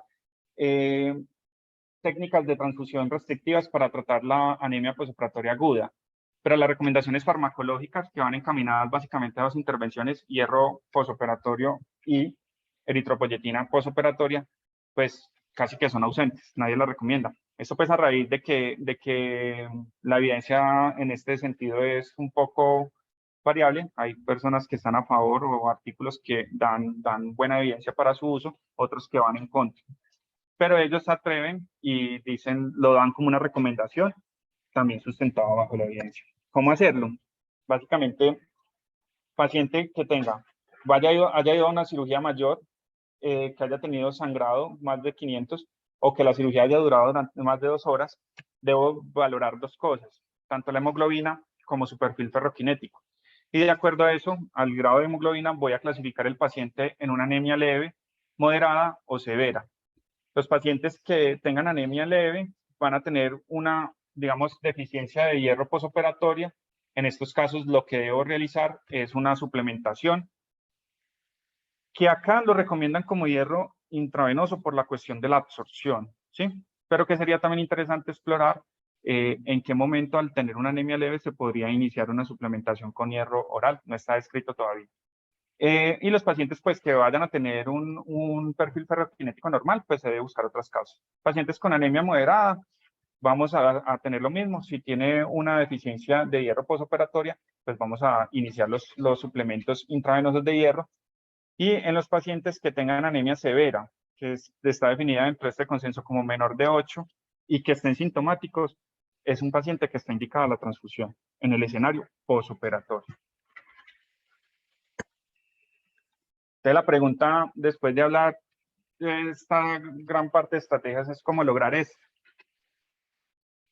Se necesita la unión de muchas cosas. Partir desde la parte del conocimiento, conocer todo lo que engloba el PBM, tener compromiso con todas las especialidades y todos los actores que, digamos, intervienen en el manejo transfusional del paciente, en los protocolos de optimización de hemoglobina de los pacientes. Se requiere liderazgo porque esto implica cambiar muchos paradigmas o muchas situaciones que los pacientes, digamos, que las personas muchas veces no aceptan o que están en contra, llegar a consensos, es muy importante entender también por qué se está en contra de algo o por qué se está a favor, y requiere un apoyo. Esto, digamos que ya sabemos que desde la parte de organizacional ya está establecido, porque tenemos una GPC que se supone que es nuestra guía de práctica clínica que lo recomienda. Entonces, de la parte, digamos, de implementación, básicamente sería cuestión de organización y de voluntad. Necesitamos evaluarnos. Digamos que realizar las intervenciones sin un seguimiento y sin una evaluación continua, pues no van a tener mayor relevancia. Esto es un ejemplo del MAP, donde ellos cogen un hospital y van a sacar, digamos, las diferentes, la matriz donde van a evaluar diferentes ítems que se requiere para una adecuada implementación de un PBM, desde la parte de estructura, de optimización, de minimización de la hemorragia y optimización de la terapia o la tolerancia a la anemia. Y de acuerdo a esto van a generar un resultado de la tasa de transfusión. Si no tenemos esto, pues es muy duro saber si lo estamos haciendo bien o lo estamos haciendo mal. Necesitamos datos. ¿Cuánto es la tasa de transfusión? ¿Cuánto es el índice de transfusión? ¿Cuánto es el total de la unión entre estos dos? ¿Cuántos pacientes que reciben sangre o reciben intervenciones por PBM se mueren? ¿Tienen complicaciones? ¿En cuánto aumenta la mortalidad? Y otro indicador de importancia que es la readmisión a los 30 días. Australia fue de los primeros que implementó los programas de PBM de manera juiciosa. En ellos esto está, digamos, por así decirlo, legislado y se tiene que cumplir en todas las instituciones. Y es un ejemplo del éxito que podemos obtener con un PBM adecuado. En este caso tuvieron una reducción de mortalidad del 28%, de infección del 21%, de infarto y de stroke del 31% y de la estancia hospitalaria del 15%. Lograron reducir la anemia preoperatoria de manera considerable y aumentaron el umbral, digamos, se acercaron más hacia las técnicas restrictivas de transfusión, bajando casi el umbral a 7.3 de hemoglobina. Y algo de lo que hablábamos al inicio, lograron reducir de que los pacientes que requerirían transfusión no se les realizara la transfusión de dos unidades de glóbulos rojos, sino una única transfusión cuando era indicada. Esto pues también tuvo una reducción para los bancos de sangre, en los cuales se requirió casi que menos del 40% de los hemoderivados que usualmente se requerían previo a la implementación de estos programas. Y todo fundamentado también sobre un enfoque global de reducción de costos, que fue pues aproximadamente de 18.5 millones, pero pues los costos asociados entre 80 y 100 millones. Quisimos traer un resumen de las recomendaciones que hay actualmente y que nos muestran pues el nivel de evidencia de las intervenciones. Entonces, es importante un enfoque multimodal y programático de PBM para los desenlaces perioperatorios del paciente. La recomendación es que sí, la evidencia es clara, tiene un grado de evidencia 1B y 1C, tanto para cirugía mayor y menor. Esto la anemia nos va a afectar como los desenlaces de morbimortalidad como un factor de riesgo independiente y directo. La respuesta también es sí. La anemia ya sabemos que nos va a aumentar la morbilidad y la mortalidad. ¿Nos va a aumentar el riesgo de transfusión de glóbulos rojos? La respuesta también es sí. Nos va a aumentar con un grado de evidencia claro. Es decir, que no podemos dejar que los pacientes vayan con anemia a cirugía. Vamos a tener mejores desenlaces con una estrategia restrictiva o una estrategia liberal. Ya sabemos que la tendencia y la favorabilidad está hacia los protocolos restrictivos. No podemos seguir tomando decisiones de transfusión de un paciente que tiene una hemoglobina de 9 o de 8,5 simplemente porque pues, tomamos la decisión de hacerlo, sino todo debe ser fundamentado en la valoración global del escenario. Va a aumentar la estancia hospitalaria o en UCI la anemia. También va a aumentar la estancia hospitalaria. Más razones para poder no dejar llegar los pacientes con anemia. La donación autóloga preoperatoria como estrategia para disminuir la transfusión de glóbulos rojos. La respuesta es no. Lo que les decía, ya digamos esto entró pues en desuso, no es una intervención que se haga. Entonces, en este caso, digamos que lo que tomaría fuerza sería más el recuperado celular en los casos que esté indicado. El hierro oral se puede utilizar en cirugía menor, digamos, para disminuir la transfusión de sangre halogénica. Pacientes que van a cirugía menor, pero que tienen hemoglobina baja. La respuesta es sí, nos va a mejorar los desenlaces. En cirugía menor prioritaria, la evidencia no es como tan clara, pero pues sabemos que la tendencia es a que a medida que se vayan realizando estudios más, digamos, con mayor muestra en pacientes de cirugía menor, pues posiblemente el nivel de evidencia vaya a mejorar para el hierro intravenoso en cirugía de este tipo. Hierro IV como estrategia preoperatoria única para disminuir transfusión en pacientes que van a cirugía ortopédica, ginecológica tumoral, cesárea o cirugía cardíaca. También la respuesta es sí, tiene un grado de evidencia adecuado. Hierro más eritropoyetina en pacientes para cirugía oncológica tiene una evidencia muy alta, es grado 1A, se debería usar en todos los pacientes que vayan a cirugía oncológica. Uso de eritropoyetina como estrategia preoperatoria para disminuir la transfusión en pacientes que van a cirugía ortopédica también tiene un grado de evidencia adecuado. Y pacientes que van con eritropoyetina para disminuir transfusión de sangre halogénica en cirugía mayor. Sí, y el grado es 2A, pero cuando se usa en conjunto con el hierro intravenoso, aumenta, digamos, su validez. Entonces, en estos casos, el uso de eritropoyetina idealmente debería siempre estar acompañado del hierro endovenoso. La hipotermia va a reducir la tasa de transfusión de sangre halogénica. La respuesta es que sí. La hipotensión inducida liberada está validada en la cirugía prostática con un grado de evidencia 1C, entonces pues también nos sirve en ese escenario. Y el ácido tranexámico, no hay duda, ya tenemos suficiente evidencia como para recomendarlo en casi todos los procedimientos. Entonces, el mensaje final, ¿cuál es? Necesitamos hacer un análisis juicioso de los casos. No podemos seguir tomando decisiones fundamentadas en la experiencia. Siempre debemos, digamos, sectorizar. Esto es una recomendación del libro de Basora y Colomina, que son autoridades en España pues, del manejo de la medicina transfusional. Juan Vicente Yau también, que es uno de los autores, pues nos recomienda esta estrategia como para guiarnos un poco más hacia qué umbral necesitamos manejar para realizar la transfusión. Es un trabajo que nos compete a todos y el hecho de que nos compete a todos nos hace transversales a todo el proceso perioperatorio, tanto en la parte pre, intra como posoperatoria. No podemos olvidarnos de los pacientes una vez salen de cirugía, qué pasó con ellos en UCI, qué pasó en hospitalización, si tuvieron desenlaces adecuados o desenlaces pues inadecuados. Y la verdad es que todos hemos implementado alguna de las estrategias en algún momento. ¿Qué nos falta? Sistematización. Necesitamos diseñar protocolos para que se vuelva una situación que todos realicen y realicen de la misma manera. Y también vamos a requerir validación en diferentes escenarios. Recordemos que en esta charla vimos estrategias generales, pero cada especialidad o cada tipo de procedimiento requiere su propia validación con las intervenciones. Y que estamos ahorrando millones, salvando vidas, porque vamos a reducir tanto la anemia preoperatoria como las complicaciones asociadas a la transfusión pues, de hemoderivados. Esta bibliografía que utilicé para el tema y muchas gracias.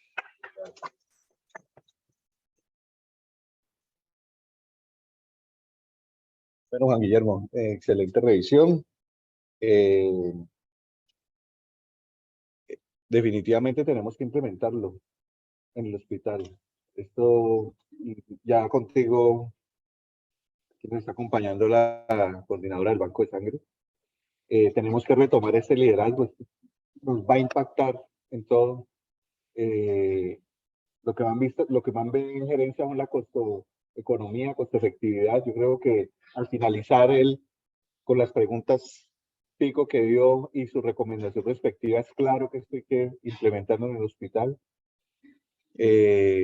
Todavía aquí en el hospital tenemos muchas transfusiones que no son pertinentes, tenemos un porcentaje alto. Tenemos el problema, como dijo Juan, que cada servicio va por cada lado. Yo creo que si estructuramos la clínica de anemia, obviamente eso va a ayudar muchísimo. Hemos tratado de sacar esto, ya llevamos hablando de esto, de que está precisamente y antes con la otra coordinación también, pero se queda en esto, se queda en esto. El hospital está dando un paso grandísimo desde un nivel 4, yo creo que tiene que tener la clínica de anemia. Entonces yo sí creo que puede ser otra vez el inicio de que desarrollemos por lo menos un protocolo, iniciar con algo, iniciar de pronto con el liderazgo del grupo de anestesia de la Universidad del Valle, las valoraciones, comenzar a hacer las recomendaciones. De aquí tiene que salir un documento, ¿no, Juan? Sí, sí, sí. Este documento no solamente es para el Hospital Universitario del Valle, sino para nuestro hospital donde más tenemos práctica, que es el Hospital San José. Va para los dos, estos comentarios. Y nada, yo creo que es el inicio, ¿no? Vamos a, bueno, en relación a la charla como tal, ¿no? Pues tú diste lo que es el estado actual del PBM, los tres pilares, ¿no? Pre, intra y post. Hay muchísima evidencia en la optimización de la masa eritrocitaria, como tú lo mostraste. Creo que en cuanto a los insumos los tenemos casi todos en el hospital, ¿no? Ya en este momento. Tenemos todos los insumos, todos. Todos los tenemos.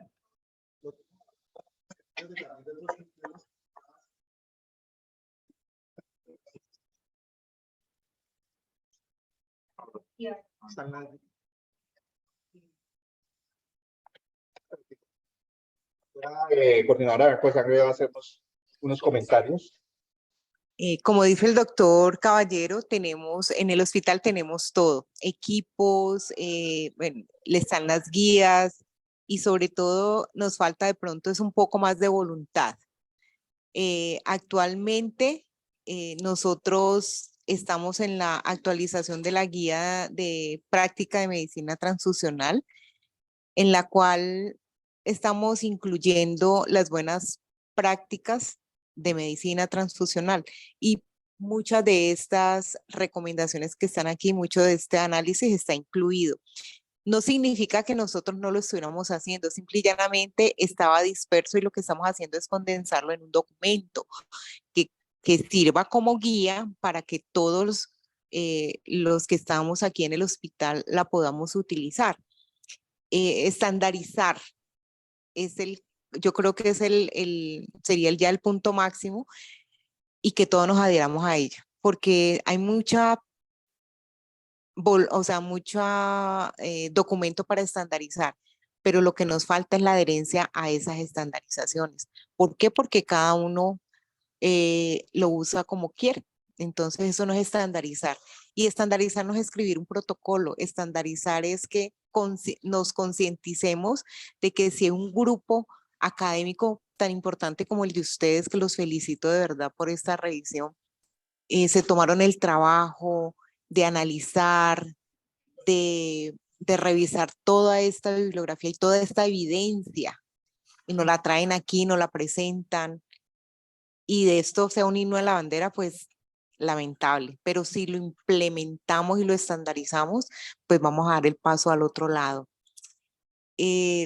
Los felicito, un tema supremamente denso, pero muy bien presentado y de manera muy fácil de entender para los que, a pesar de que estamos en el medio, no somos médicos, como yo.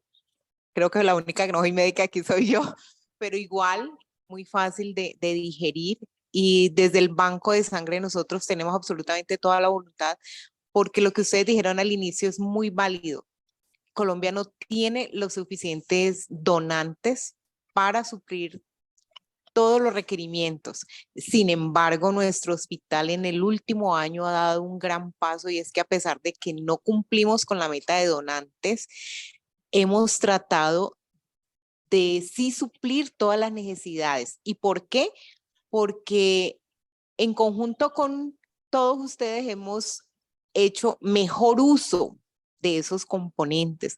Entonces, la tasa de demanda insatisfecha real se ha disminuido prácticamente al menos del 0.2%, que eso es loable, pues.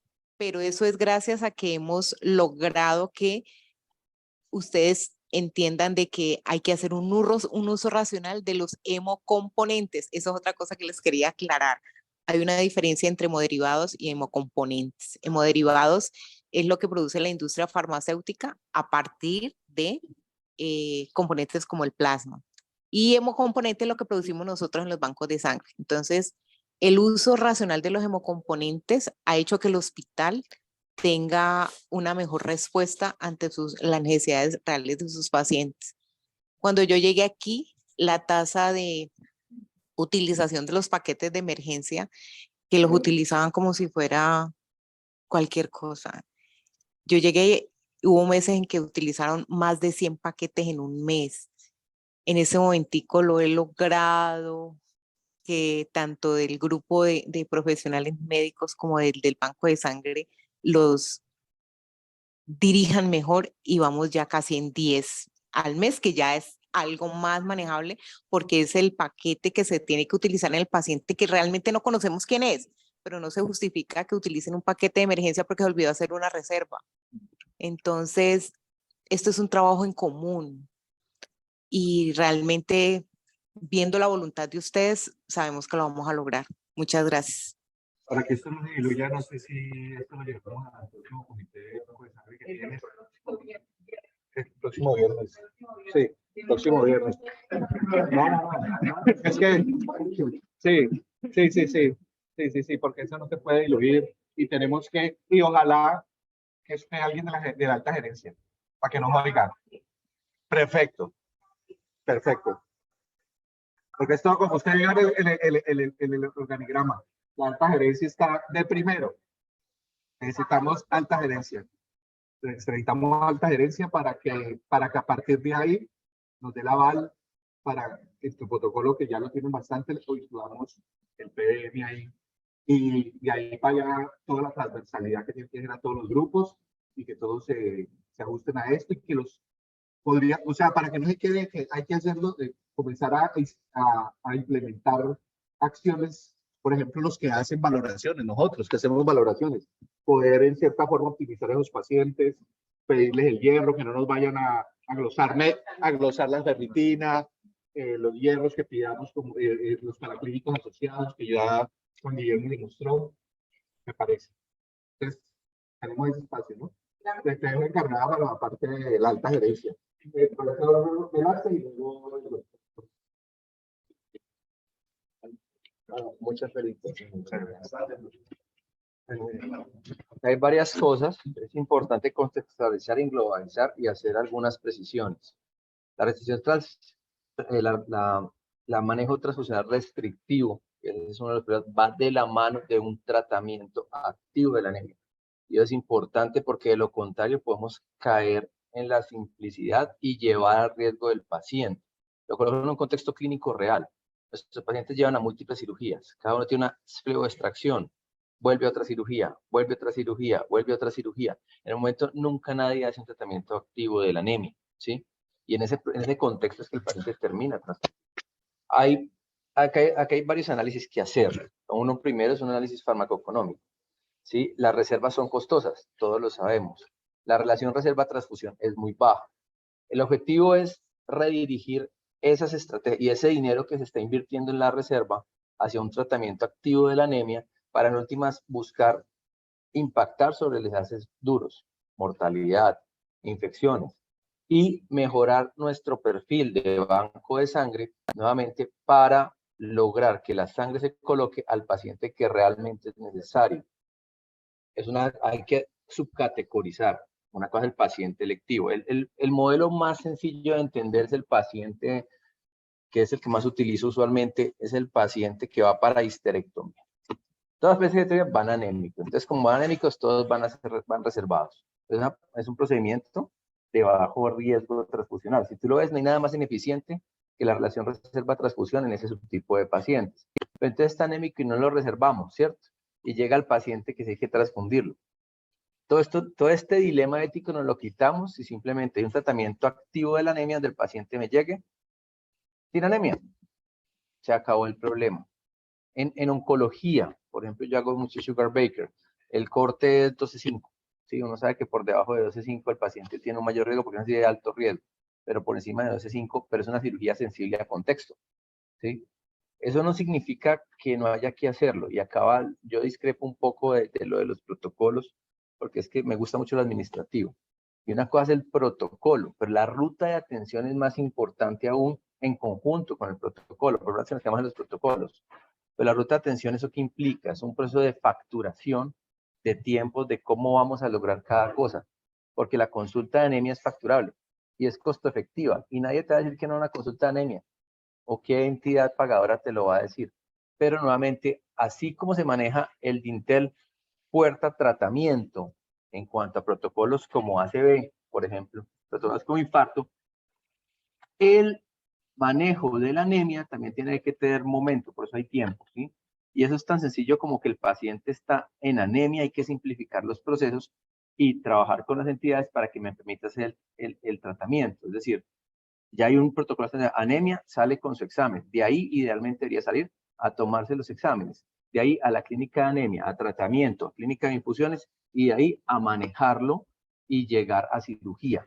Porque de lo contrario, podemos colocar al riesgo del paciente y podemos protractar procedimientos necesarios. Entonces, eso es importante con el cuento de clínica de anemia, porque no, discrepo un poco que hay que mandar los exámenes, no, hay que generar una cultura transversal, que es a todos los procesos, centrada a través de una clínica de anemia que es multidisciplinaria, y por eso definitivamente estoy de acuerdo con Fabricio que es un proceso gerencial administrativo, ¿sí? Porque de lo contrario va a seguir la discrepancia en que hay que disminuir los indicadores, ¿sí? Hay que hacer manejo restrictivo, pero no hay tratamiento activo. Y mira que el tratamiento activo va hasta el posoperatorio, que es controvertido, pero es lo que todos sabemos. El paciente queda ahí iniciando anemia y terminamos. Y eso nos permite, en el largo plazo, disminuir nuestros tiempos ¿de qué? Los tiempos de vida de la anemia, porque sí sabemos claramente que a ver, es diferente. Quiero que me hables del pH de la anemia, de la sangre guardada por debajo de 21 días versus 42. ¿Sabes que lo hablamos? Listo, sí. El pH usualmente cuando el hemocomponente, hemoderivados. Hemocomponente. Cuando el hemocomponente supera los 21 días, va a tener mayor acidosis. Entonces va a ubicarse un pH más o menos sobre 6.7, lo cual pues ya de entrada, digamos, nos va a cambiar en cuanto a la relación de la curva de disociación de hemoglobina, la distribución pues, de hemoglobina a los tejidos. A diferencia pues de los hemocomponentes que van a ser más recientes, que su pH va a estar más o menos sobre 7.3, 7.4.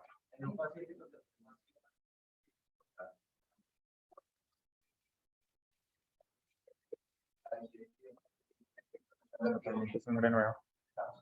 Es que no se pueda. La vida nuevamente estamos en déficit. Nosotros nunca vamos a tener la suficiente sangre, ¿sí? Y más un hospital como en nosotros que tiene una cirugía compleja. Esa es la importancia de clínica de anemia. Clínica de anemia debe haber alguien responsable, alguien facturable, una ruta de atención y una política institucional que se lidere y se abandere. De hecho, ya hemos hecho este trabajo, lo estamos comenzando a hacer con uno de nuestros hospitales gemelos desde anestesia, que es el Hospital San José, y ya hay una sensibilización institucional desde gerencia y subgerencia, y desde dirección médica. Por eso es importante que todos los grupos lo manejemos Y es un proceso largo. Obviamente, liderado por banco de sangre que nos va a ayudar. Hay cosas importantes. Una cosa es el manejo. La primera fase es la implementación de la clínica de anemia. Es lo más, que es algo que requiere, como tú dices, voluntad política, institucional y de partes. Una vez ahí, uno lo amplía hacia la parte de hemostasis, ¿sí? Que es la relación de riesgo transfusional perioperatorio entre el sangrado, ¿sí? Y la trombosis. Para eso tienen que tener claramente los lineamientos, y ahí va otro proceso que es la parte de manejo anticoagulantes, antiplaquetarios en el contexto perioperatorio, tanto el contexto electivo, porque también hay el riesgo trombótico transfusional, el contexto urgente y el contexto emergente. ¿Sí? Eso, por ejemplo, va muy de la mano de tener procesos asertivos para la toma de decisiones intraoperatorias en el paciente consangrado. Nuevamente ahí está, por ejemplo, la importancia del ROTEM, ¿sí? Pero y de generar ese proceso diligente para llegar a tomar decisiones adecuadas de acuerdo, basado en transfusión unidad a unidad, no como antes que se transfundía de una de las 4, porque sí. Y aparte de eso está el contexto posoperatorio, ¿sí? Y todo eso va con, y hay un contexto adicional que se va a implementar, que es la estandarización de las herramientas de ahorro transfusional. Son diferentes pasos de lo mismo en un contexto global. Nuevamente yo quiero colocar en contexto el tema actualmente, nos enfoquemos en manejo de anemia. Nos tiene que ayudar hematología, nosotros, y de hecho normalmente las clínicas de anemia, uno se ayuda a hematología y puede haber un anestesiólogo ahí que maneje solo anemia y que haga la clasificación o su clasificación inicial, ¿sí? Y de ahí se inicia el paso a seguir, pero toca manejarlo como una ruta de atención exclusiva donde haya diagnóstico al inicio. Y eso es bastante costo efectivo, porque realmente es para nosotros que tenemos un girocama que es prolongado, ¿sí? Eso disminuir el girocama, disminuir la salida, disminuir el riesgo de infecciones, porque todos sabemos claro que la anemia es que colocarlo, pero que no quede en el cuento de que hay que hacer estrategias restrictivas, porque estrategias restrictivas sin toda la otra intervención también lleva al riesgo del paciente. Y riesgo muy negativo. Le quiero contar algo respecto como a la edad de la sangre que manejamos en nuestra institución. Le cuento que no alcanzan a llegar a los 20 días. Aquí no hay sangre vieja. La única vieja del banco de sangre soy yo. De resto, no hay sangre vieja. ¿Por qué? Porque pues lo que capta, exacto, no damos abasto. No, lo único viejo que usted se va a encontrar es una ave y se las tengo destinadas al laboratorio para sus cultivos, pero de resto tengan la tranquilidad de que sangre vieja aquí no hay. Aquí no hay. Vamos a darle la palabra al doctor Miguel, no profesor del departamento.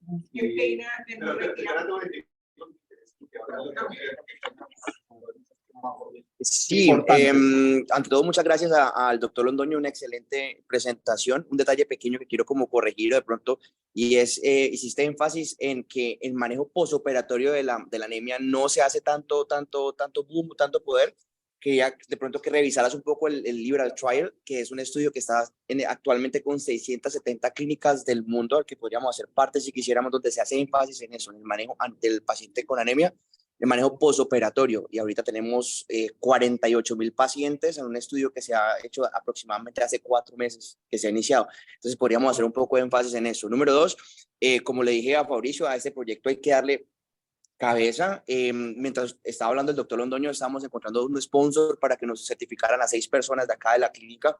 Puede ser interdisciplinario, de pacientes, o sea, de los colegas del banco de sangre y todo, para que sean certificados oficialmente por el PBM a nivel internacional, y le demos de una vez a esto cabeza al proyecto y no nos quedemos solamente en papeles o en diapositivas. Y número 3, algo que dijo el doctor Londoño que es importante, y es que el diagnóstico de la anemia no es costo efectivo, pero sí lo es. Porque si no todo paciente se beneficia de la clínica de anemia, eso es evidentemente no es escoba nueva siempre va a no es que vamos a mandar a todos los pacientes a la clínica de anemia, tenemos que ser muy específicos quién va a la clínica de anemia, pero si se hace el valor del costo del diagnóstico como tal, de la transferina, la saturación de transferina y de reticulocitos, y se compara con el costo de una transfusión inapropiada o de las complicaciones del paciente que puede generar una transfusión, es demasiado costo efectivo hacer una prevención adecuada de la anemia a diferencia de tratar a un paciente con complicaciones con una transfusión inadecuada. Exactamente. Y la relación de la transfusión, que además peor, es dinero perdido. Yo reservé, hice todo el cante, el dúbito, todos los sentidos que conocen, y al final no utilizo. Esa plata la puedo utilizar, y ya es costo efectivo, porque esta plata ya está. Ya no reserva. No reserva. Listo. Bueno, doctora, muchas gracias. Muchísimas gracias, feliz día. Vamos a darle la palabra a la doctora. Germán. Germán, ¿no puedes hablar? Separado.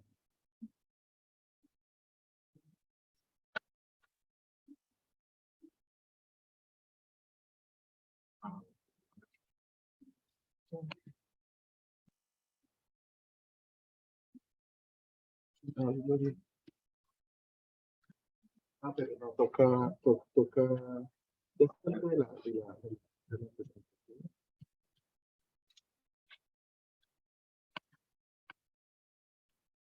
No toca el Zoom. Tenemos de-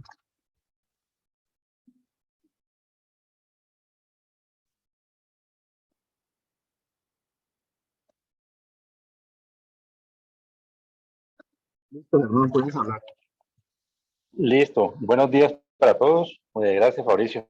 Felicitaciones a Juan Guillermo por la presentación. Muy buena la conferencia, el tema que abordó. Vamos a arreglar aquí una cosa.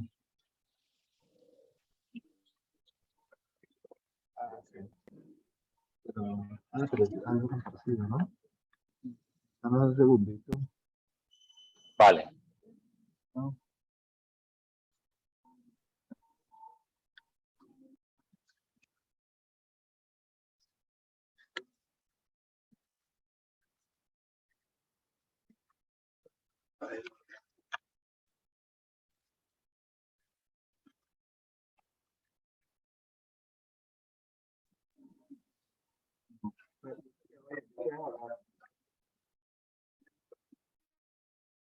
Tiene el micrófono apagado.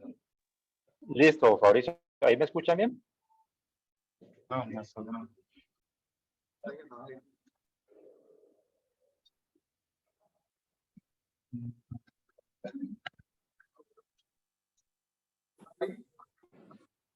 Hola, ahí de pronto me escucha mejor. Bloquear el sonido. Toca que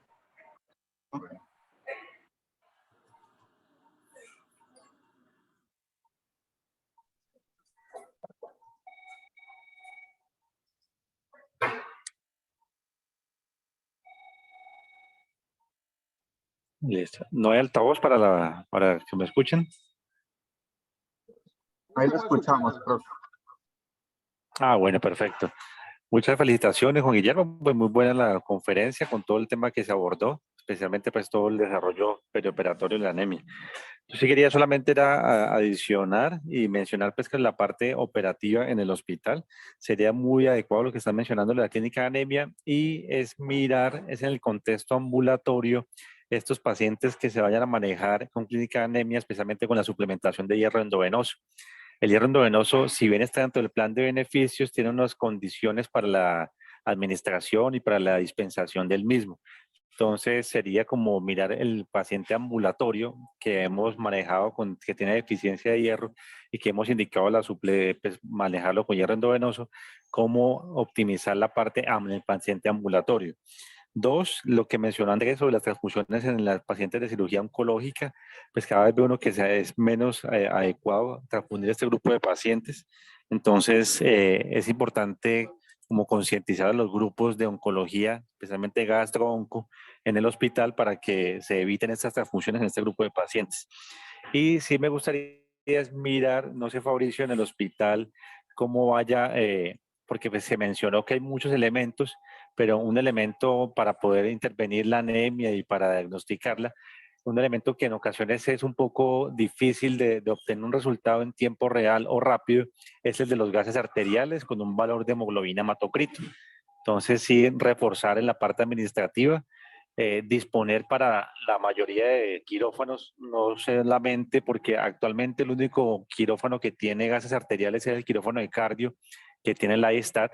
Los demás quirófanos no tenemos gases arteriales perioperatorio, pues allí alrededor de la cabecera del paciente, sino que toca mandarlos a nivel central. Y de forma rápida obtiene un valor 1 de hemoglobina con los gases arteriales. Y 3, sí me gustaría, Juan Guillermo, no sé, ¿qué opines de la parte de desenlaces fuertes con el PBM acerca de mortalidad a 30 días? ¿Qué pudiste encontrar de la mortalidad a 30 días con PBM? Y si bien costo-efectividad, solamente hay un grupo que lo menciona, que es el grupo de Australia. ¿Qué otro grupo menciona costo-efectividad con la implementación de PBM versus no implementarlo? Porque si bien el mayor impacto es en la parte de ahorro de hemocomponentes, de transfusiones de especialmente glóbulos rojos, ¿qué otros desenlaces en cuanto a beneficios de PBM? Y si encontraste algún estudio, metaanálisis que pueda hablar de desenlace fuerte como es mortalidad a 30 días. Gracias. Muchas gracias, profe. Bueno, realmente se ha intentado responder esa pregunta y lo que se encuentra en la evidencia como tal es que para desenlaces a 30 días la evidencia está sectorizada por cada una de las estrategias. Cuando se ha valorado, digamos, de manera global los PBM en seguimiento a un mes, no se ha encontrado pues que impacte de manera significativa en mortalidad, pero cuando se valoran los subgrupos, sí se encuentra evidencia de que sustenta pues una reducción en la mortalidad. Especificando pues esta situación, o sea, cuando se han validado los protocolos, impacta siempre y cuando el protocolo se realice de manera adecuada como se realizó el australiano. Pero si se evalúan las estrategias por separado, sí se encuentra mayor evidencia al respecto.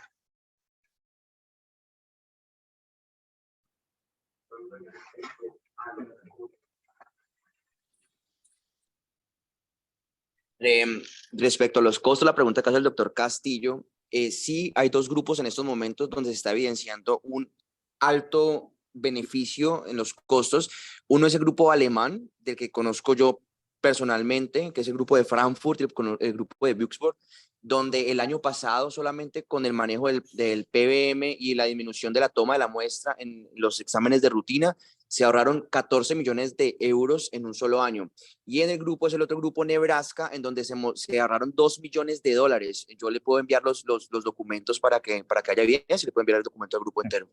Y complementando ahí, el grupo español también, liderado pues por Vasor y Colomina y el grupo del MAPBM, ellos han encontrado también reducción y costo eficacia en las intervenciones. Ellos ya llevan un seguimiento de casi 72 hospitales a lo largo de 6 años, donde tienen unos resultados pues bastante adecuados y satisfactorios.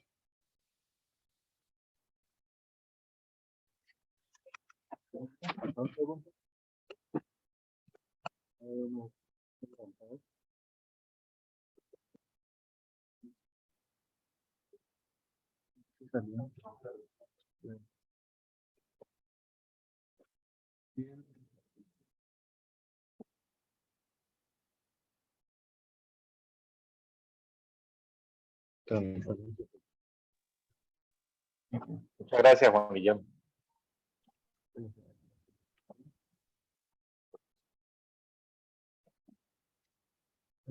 Bueno, si hay algún... El doctor Edwin Guarnizo nos pregunta si hay alguna dosis recomendada para el tranexámico tópico.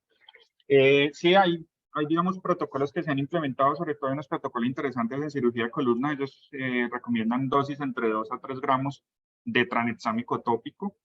Pero lo que sí no se ha podido validar, y esto ocurrió casi que desde el 2013 que salió pues el metaanálisis de Cochrane, donde se evaluaba si era eficaz o no, los desenlaces secundarios pues relacionados a las complicaciones potenciales que podría tener el ácido tranexámico tópico cuando se usa concomitantemente con la estrategia endovenosa.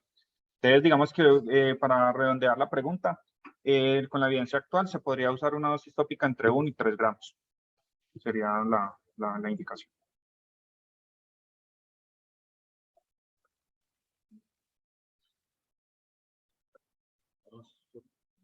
Okay.